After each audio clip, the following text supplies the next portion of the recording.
Okay. Ang laki. Ang laki, oh. Ang laki pa sa mukha ko.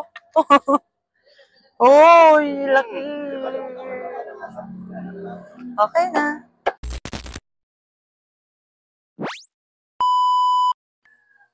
Hi guys! Ayan, nandito tayo ngayon sa lechona ni Kuya Yugo. Yung nagte-trending na masarap at malutong daw ang kanyang tinitindang lechon dito. Siguro marami na ring suki si Kuya Yugo dito o Kuya Roger kung tawagin. Kaya kahit hindi ko na siguro sabihin kung saan siya matatagpuan, ay alam na alam nyo na yan. Dumating ako dito sa pwesto niya magsi 6 AM na ng umaga. Dahil madilim pa lang ay marami na ngang nag-order sa kanya. May tumatawag at nag-chat-chat sa kanya. Ang nakakatuwa pa dito ay disko. Ang mga suki ni Kuya Roger ay dumadating na isa-isa. Katulad na lang itong hawak niya. Ayan, order sa kanya yan. 1 kilo. 100. Sold out ka na yan. Maaga ka masa-sold out na. Kuya, kapag marami kang salang, tawagin mo. Kahit magbabike ako.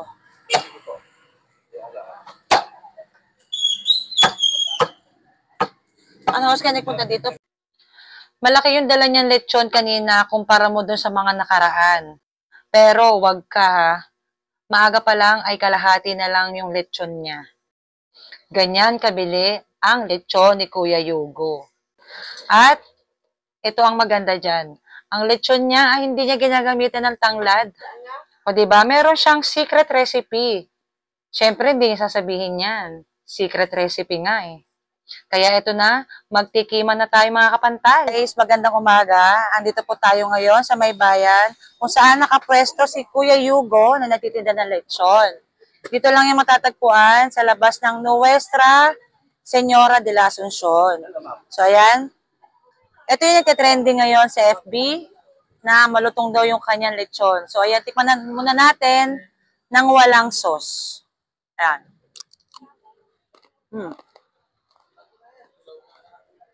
Ano to? Masarap, para siyang chichirya. Sarap. Ah.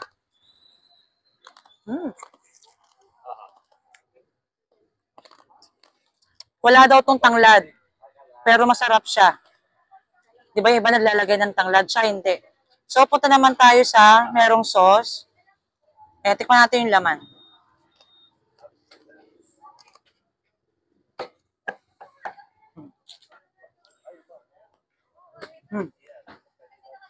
Malambot. Malasa. Juicy. Diyos ko, pampabata. Ayan, pumunta na kayo dito kay Kuya Yugo hanggat maaga pa. Ayan, nag-open siya 5 AM. Nang madaling araw, nandito na siya.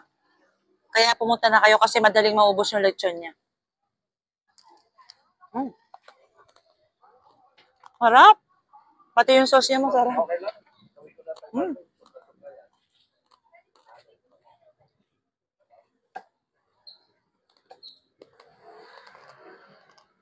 Ayan. Natikman na natin. Sulit yung bayad nyo sa kanya. At isa pa, nagpapa-order din siya ng buo. At nagtitingi din siya ng 100 sa mga di kaya bumili ng marami. So, yung nagtitingi siya ng konti-konti. At may libre pang patikim sa kanya kang lechon kapag bibili kayo. Kaya sulit na sulit ang ibabayad nyo sa kanya. So, ayan, hanggang dito na lang ating food vlog. Bye!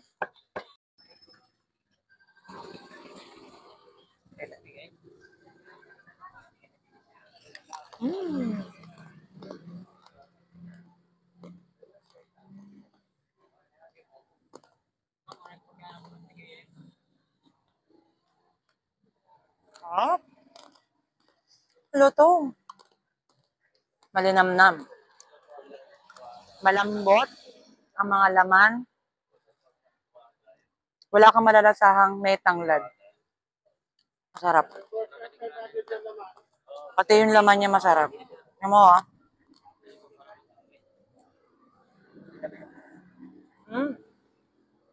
Wala pang sauce yan ha, pero masarap na.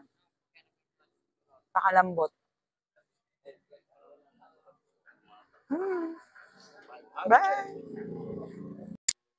At habang nakatambay nga ako dito sa tindahan ng lechon ni Kuya Yugo, bawat nagtatanong at bibili sa kanya ay may free taste.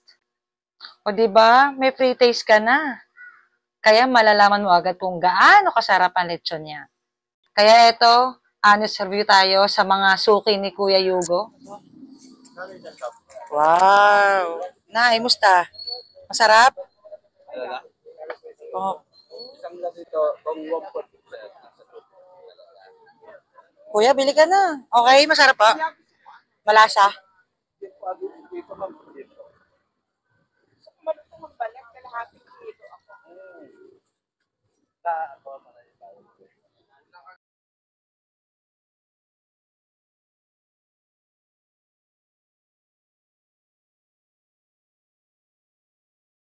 Oh, tumapon pa. Baka makita ko pa yung sabi. Ano sasabi niyo, Nay?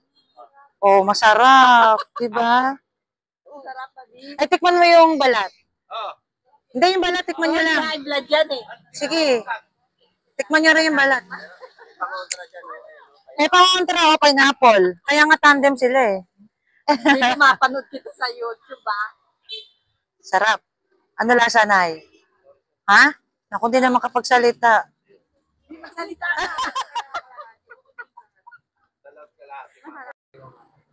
Ha?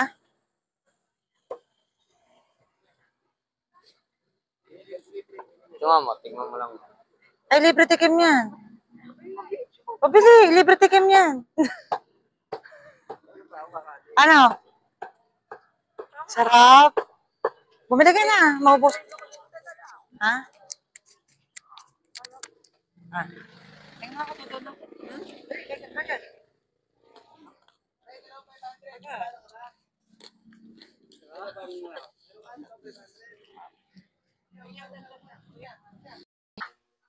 Ano pang hinihintay nyo?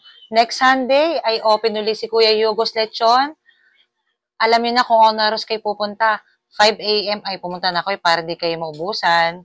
So hanggang dito na lang aking vlog. Thanks for watching!